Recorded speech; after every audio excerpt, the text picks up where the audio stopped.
গত 24 ঘন্টাতে রাজ্যের সব জায়গাতেই যেটা সবথেকে বেশি গুরুত্বপূর্ণ সেটা হচ্ছে সর্বনিম্ন তাপমাত্রা বা রাতের তাপমাত্রা কমেছে। বিশেষ করে আমাদের কলকাতা এবং তার সংলগ্ন এলাকায় তাপমাত্রা 2 ডিগ্রি কাছাকাছি কম হয়েছে। এটা সর্বনিম্ন তাপমাত্রা আজ আমাদের কলকাতাতে 10.2 ডিগ্রি সেলসিয়াস রেকর্ড করা গেছে। আর এর আগে, যেটা আমি কলকাতার প্রথমে বলে নিই, কলকাতাতে এর আগে আপনার তাপমাত্রা 10 থেকে 11-র মধ্যে অনেক বেশিরভাগ বছরেই থাকে।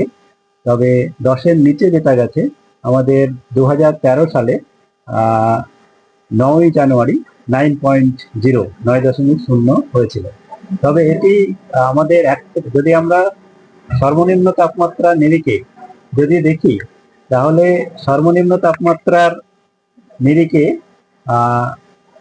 যদি 10 র্যাঙ্কিং করি 1 থেকে 10-এর মধ্যে, সেটা আপনার 9.0 2013-তে যেটা হয়েছিল সেটা সপ্তম, 7th। বাকি আরো অন্যান্য রয়েছে। সব থেকে সর্বনিম্ন তাপমাত্রা আমাদের আলিপুরে 1899 সালে 20 জানুয়ারি রেকর্ড করা গেছিল 6.7। এই হচ্ছে আমাদের হিস্টোরিক্যাল রেকর্ড।